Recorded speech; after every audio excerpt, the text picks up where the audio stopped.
Make a correction before I say anything. The correction I have to make right now is I said that there was no support as far as black media. Actually, my correction, we were waiting for an invoice to send over to Chantel Brown's people. So Chantel Brown, who was running for the District 11 race, the congressional race that includes Nina Turner, Jeff Johnson, Tariq Shabazz, and John Barnes, and a whole bunch of other people. Chantel Brown you will be hearing her commercials very, very soon on www.wnrv1081.com, Nerve DJs Network.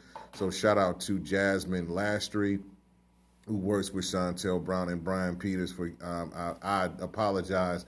I didn't get the invoice. I thought I sent the invoice over, but that was before I went to Dallas, Texas for the wedding. So when I got back, where's the like what's going on? Where's the invoice? But so Chantel Brown has been supportive of black media, African American media. It's just getting paperwork over to make sure that we get that.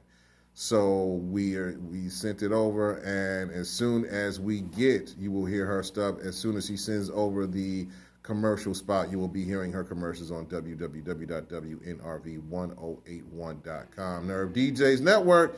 And shout out to DJ Johnny O, the CEO of Nerve DJs Network, for getting that invoice over to me so I can send it over to them. It was just a matter of, how can I put it to you like this? When things are done electronically, sometimes you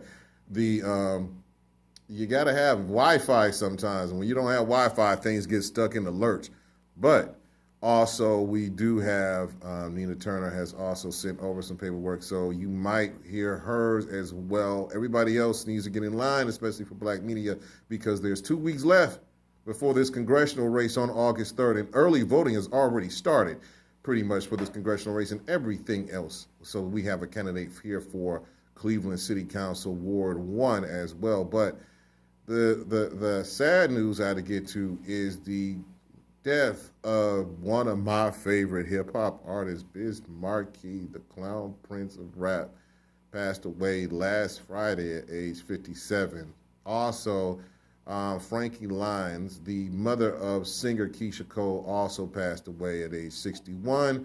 So to the Biz Markie family and to one of my favorite singers, Keisha Cole, the headline Larry H. Gardner, and the headline, I send out sincere condolences to both of those families. Now, if you see me on Facebook Live and I'm wearing a green and black sport coat, that's because last night Giannis Antetokounmpo and the Milwaukee Bucks put away the Phoenix Suns to win to win his first NBA championship. And the last time the Bucks won a championship, I think there was a guy named Lou Alcindor that was playing with Oscar Robertson before he changed his name to somebody named Kareem Abdul-Jabbar.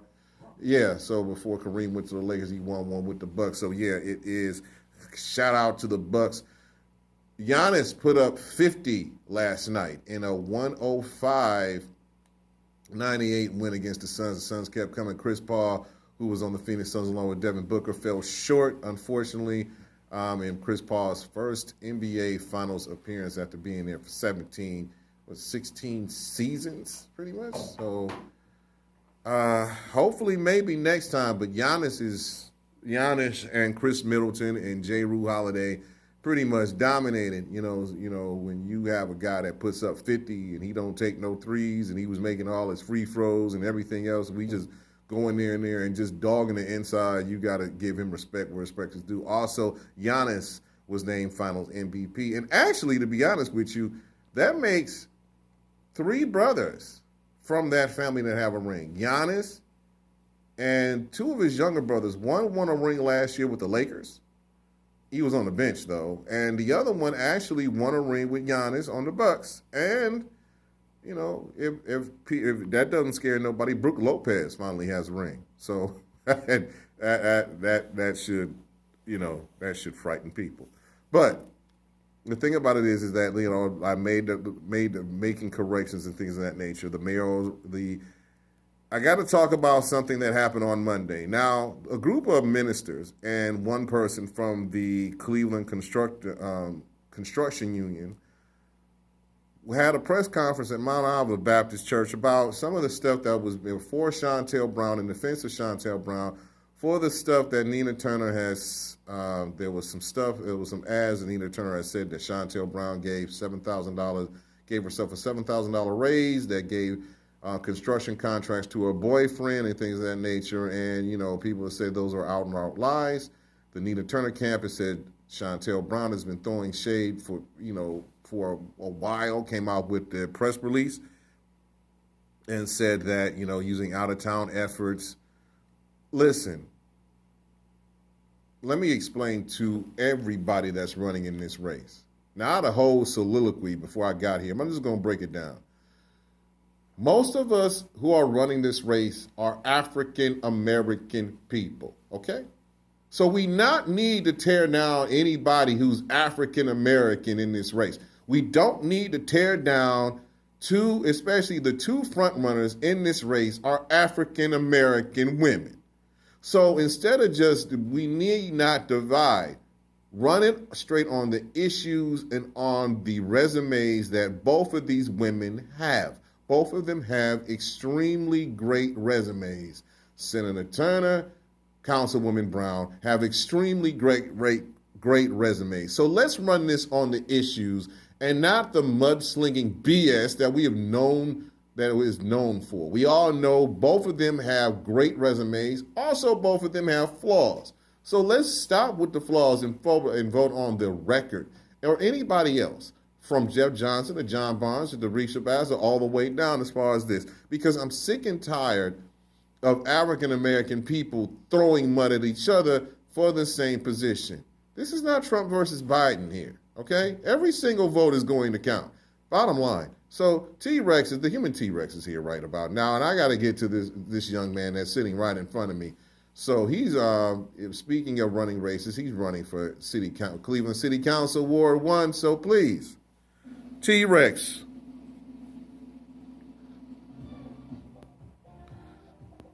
Now, the reason I'm playing the Brothers Johnson right now with Stomp is because he's stomping right into this election. Please welcome Cleveland City Council candidate, Mr. Marc S. Crosby. How you doing, Mark? How you doing, man? All right. All right. Thank you. You're welcome. So this is my first question to you. Yes, sir. Why in the world do you want to run for Cleveland City Council, especially in Ward 1? The Lee Harvard area. Good question. Ward 1, we've been there since 92. Mm-hmm. Two of our last kids both went to private school there. They love the area. They have a lot of friends over there. And we like the area. We like our house. We're comfortable there. We love the street we live on. And the problem has been, for me, we're constantly spending money outside of Ward 1. We're going everywhere, Beechwood to all the way to Richmond Heights to shop, to buy clothes, to do the things that we want to do. But we have a social program problem over there, which is we've got a lot of people who are in need, a lot of people who may not be as educated as most of us over there and may not own a home. And we need to kind of organize things to bring the community together. What I find is a lot of separation, a lot of negative criticism, because we don't have the things that's going on to bring the people together. It's not all about politics. It's about community. It's about families. It's about our children. They need something there to do on the continuum to learn who they are and what it's all about in life. Right. So you realize that there's, your race, first of all, I've studied the race. The race is contested. You have the incumbent, Councilman Joe Jones, who also you have Kimberly F. Brown, you have yourself, and you have Mr. Alwyn Bridges. So what are going to make the voters vote for you? And Ward 1 is a very high East Side voter turnout. Yes, sir. Well, the business development experience, the nonprofit management experience, which will help the people to establish themselves and bring in quality businesses or things that we need and the places that we need to go in the community to shop. The other part is taking care of the social programs from the babies all the way up to the elderly. We need to bring more quality in, and that takes money, that takes time, that takes experience. And that's something that I have. That's something that I know how to do. So pretty much, what experience have you had that would help you as far as running this racing councilman? What's the experience that you have as far as, running either a business or what you have done in the past? Well, I've owned business, so I'm coming from a business development family. I've ran businesses most of my life since I was 11 years old. Right now, we own Crosby's Corn Inc., which is a popcorn area, and we pretty much mail out all over the country. We do a lot of business on the west side, all the way to Medina, all the way to Rocky River. We have a lot of outside sales, which people do order in the city, and we do deliver popcorn as well. So that itself, we've had that since 15 years almost. We ran a nonprofit for almost 15 years, and now me and my wife is trying to put that on the street in Ward 1 for my son so he can have a future in the popcorn and ice cream and nut business. So you said you run see, you hit me. I like food, so I like sweets. And even though my doctor told me to calm down a little bit before eating for bedtime, I still like, sweets. Especially my son Jalen is having a popcorn drive for his Euclid football team right now. There you go. So you said popcorn. Yes, sir. So what made you get into the popcorn business? Well, it started with my father. He had a head shop and a shoe shine stop on Cedar years ago. He used to take us to the movies, and he loved popcorn. And he would watch the movies and fall asleep, and we wind up eating the rest, and he wondered where his popcorn was. So just for him and his name's sake, I put up Crosby's Corn on 79th and Cedar in the 80s. It was a pretty big hit because we had like 37 flavors. Now we have like 35 flavors. Okay. And people loved it. I'm dealing with the third generation of the people come out of that area right now. So as far as the Crosby's popcorn, what kind of flavors you got? Yeah, we got grape, we got green apple, we got cherry, strawberry, banana, lemon. We deal with white cheddar, yellow cheddar, Cornwall cheese mix, triple mix. We got white cheddar that has spice to it. We also have yellow cheddar with a spice, which is jalapeno. There are 37 flavors. We do a lot of popcorn. You said green apple? Green apple, chocolate, vanilla. Oh, wow, this stuff is so good. I'm starting to want some. So, we do a lot of business with a lot of people all over the Wisdom Mills, all the way in Pepper Pike, Gates Mills, Richmond Heights, on a continuum every week. Wow. So you pretty much, what is the general revenue of this from your popcorn shop? Is it still on Cedar? Is the shop still on Cedar? No, we're not on Cedar. We was in Shaker, but I moved it into a factory setup at 540 East 105, close to Bradnall, because we get a lot of business on Bradnall as well. Mm-hmm. And easy access for the freeway between the west side and far east. Okay. So how many people you must have employees. How many people have you employed over the year? Yeah, my wife has 3. And that's the problem with business development in our communities, is the people skills and the fact that we like people to be able to deal with customers a lot better. Mm-hmm. And it's hard to find because for some reason we just don't respect each other, especially the owners that's black have a respect problem inside of the industry. So you only have 3 people working for you? Don't have to talk to them. I go in at night. My wife, they make a call. She get the orders out. They put them on the UPS, and I don't have to worry about it. I work 2 days a week or 2 nights a week. Okay. So you must generate a nice revenue for the popcorn order. Well, we do okay.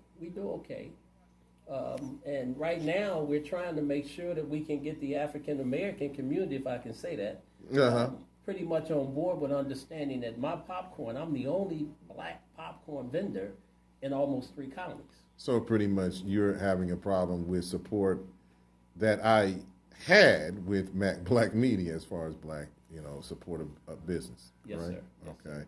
So before that, you said you ran a nonprofit. What was the nonprofit called? Just like us in Richmond, we did a reentry program and a family development with child care centers. We was in, at that time, they had a thing called the Eli program, and it was helping some of the child care center workers go to college to get their bachelor's degrees. And my wife ran that, and pretty much I did go out to the prison systems and talk to the guys about job, placement and how to go and get their certifications if they wanted to be contractors. We worked with that program at Shorebank at a while. Mm-hmm. And just getting people placed on jobs and making sure they had everything that they need and the resumes and all other things, equipment that they needed to be able to go to work. All right. So the thing about it is that you decided to, as far as how many people have you helped with the reentry program when you had the nonprofit? Now, for those years, when what we calculated was over 500, and when my son was born, my last child, we pretty much backed up. We owned the child care center in Lorraine and started making sure we can take him all the way up to college, which we did. So now here we are again, trying to do something to get him going, and the energy is pretty much high. Okay. So at this particular point, you're still you're not working with the nonprofit no more, correct? No, I'm not. Not yet. So you're handing it down to your son, or That's the popcorn end of it. the popcorn end up? But in the community, we would like to be able to work with a nonprofit organization again that serves our community. Okay. And that's what we're geared toward. Okay. So pretty much, you raised children doing, like, what did you do before you started the nonprofit? Rehab houses. Bought them, rehabbed them. So you pretty much, you brought them rehab. So you pretty much handy, correct? Yeah, I stay busy all the time. People tell me I'm handy. Sure is what they do. Yes, they do. So, you funny right now. You funny, T-Ray. So, with all this going on, why run for Ward 1 now? You know, with all this COVID, job situations and things like that, we have it's like an open field of failure. We don't have the businesses set up correctly. They can't get PPP. They go to the bank, they can't get loans because their businesses are not put right in the bank. We don't have the right people skills or relationship skills in the community for people to want to shop there or even get service there. So we're losing a lot of money every year. So we figure if we can do a business development program eventually. I'm on the legislator end on the city council piece. So all the services that go into the city comes from the city hall. Okay, but then you have another piece, which is business development and trying to help the families out, et cetera, et cetera. There's no funding for that. So we have to create that through business development. That means that if we can put the right businesses up for the people and encourage them to, or market to them, and they're patronizing those businesses, we can put more into family development and community development. Okay. Have you talked with the current Councilman Jones, about that particular piece? You know, it's kind of hard to catch up with some people depending on where their attention is at. And I'm busy too. My wife's busy. Everybody's busy. And to try to get those type of appointments, you know, they have to be concentrated appointments. And you have to have people that can listen, that can look you in the eye and really feel comfortable about what you're saying and not threaten. And this is some of the conflicts that I've experienced in the community that I'm living in. Okay, so you felt like that you weren't paid attention to as far as your ideas. I don't like to waste my time on just trying to push people to hear me out. You know, we should know this automatically. You know, we have children in the community. Their safety is at stake. We have elderly that we want to keep around as long as possible. And all of that is the threatening of the crime or the opportunity of being able to do something in their community because they're afraid to come out the house. We got a lot of issues. Okay, so what or who made you decide to run for Ward 1? You know, it started one night I came home, kind of tired, hungry. My wife had cooked dinner. And there was a conversation going on a conference call with all the leaders of the community. And as I'm listening to the conversation, I hear the men talking, and the way that they were talking to the women is something I couldn't bear with it because I had a mom, I have sisters, I have daughters. And I never talked to women in the voices that I heard on the phone. And when my wife got off the call, I asked questions, who was that, who was this, and why were they talking like this? And she said, this is the way that they talk in this community. So therefore, I think we need to change the tone in how we conversate, especially with our women and children. So pretty much. Now, there's been a couple of mayoral candidates. I'm just going to bring this up. One of them, who is a councilman of Ward 7 right now, Bashir Jones, there was a thing that came out that he was talking about, you know, where the men, as far as the leaders in the community, and a little bit of backlash from that. And there's a couple of things as far as he said about jungle and stuff like that on another radio podcast that came out. So the thing about it is like, what do you think about the comments coming from the leaders of the community right now, as far as not only towards women, but the people in the community? You know, you got four fractions of conversations going on in Ward 1. Uh-huh.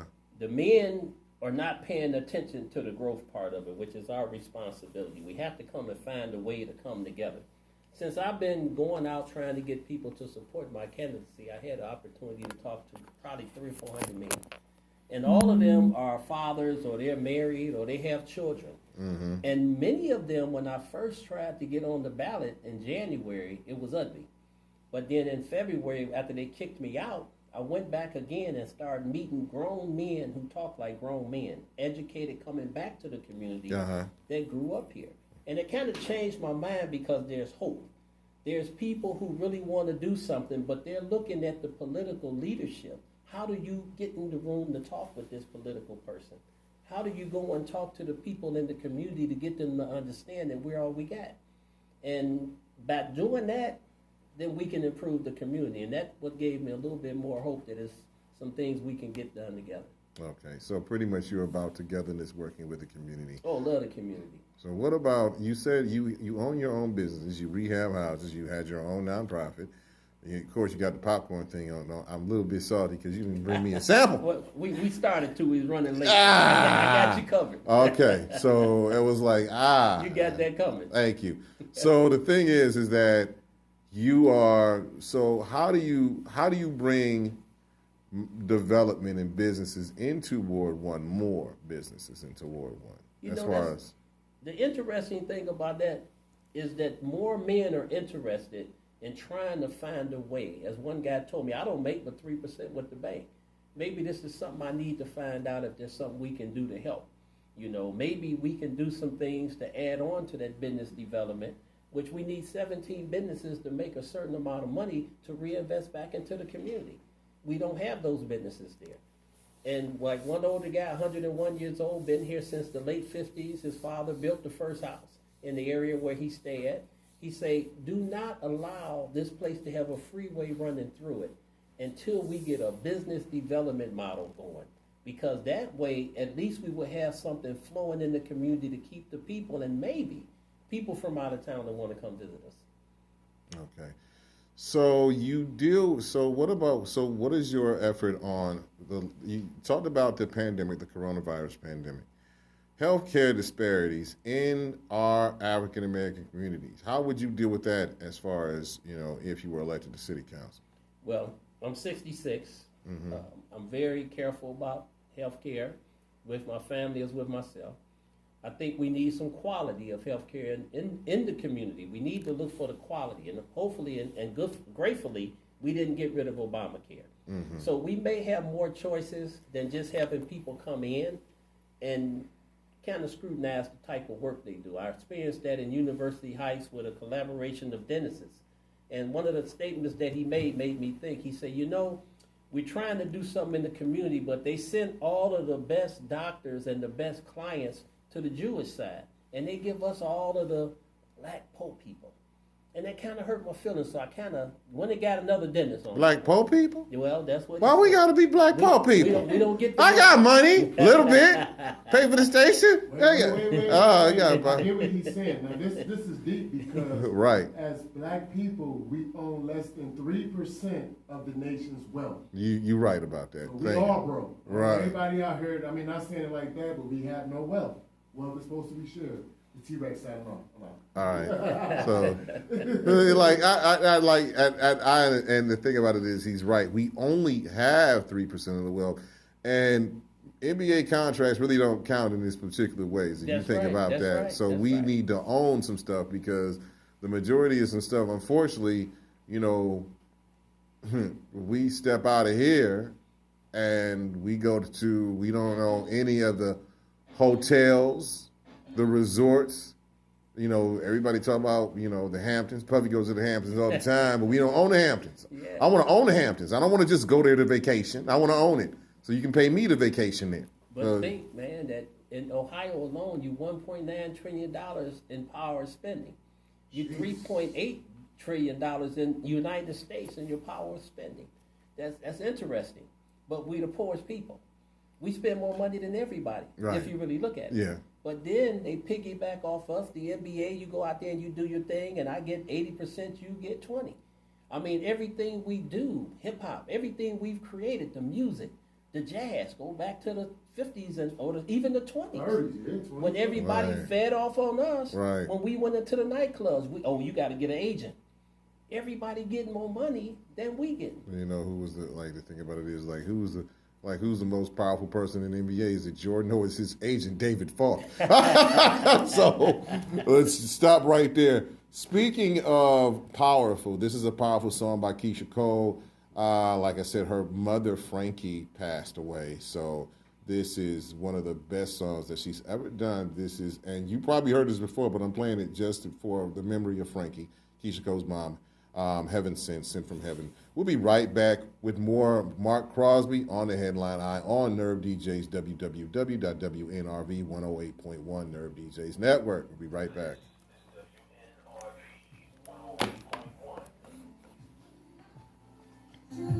So this